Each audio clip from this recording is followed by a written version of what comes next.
There seems to be, various reasons why milk prices are trending higher. Take us through what's key and what's the outlook for prices going ahead.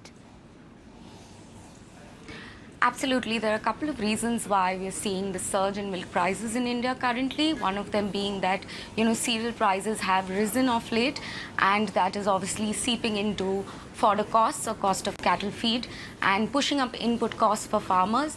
And that in turn is pushing up the cost for producers and dairy companies who are having to procure the same amount of milk at higher prices.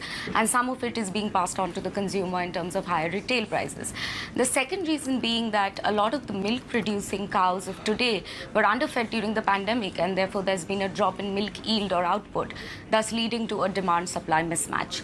And all of these reasons are pushing up prices in India. When it comes to the outlook, it is not as rosy as for maybe other commodities. Milk prices are supposed to remain firm going ahead into peak demand season, which is the summer season that we are in now.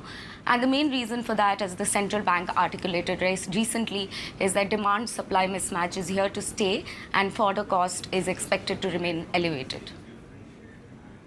Just when inflation is within the RBI's target, here comes milk prices. I mean, how will that weigh on inflation?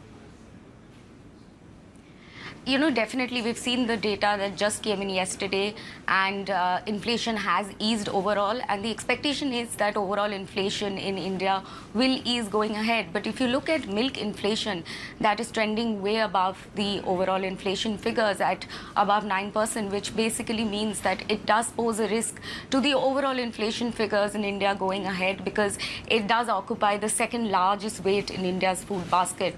So we have to be watchful, policymakers have to be watchful of the impact of milk prices on overall inflation.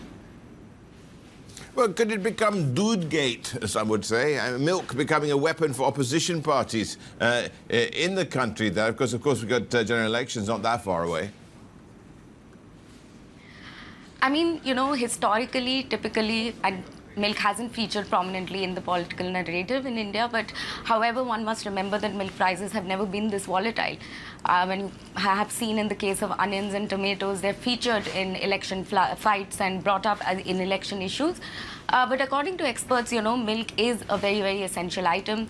We all know that Indians consume milk every single day, and it's a very, very staple item in the Indian diet. So definitely experts believe that if the political parties can bring up this subject, effectively utilize it, then it can definitely be brought in the forefront, especially when general elections in India are around the corner.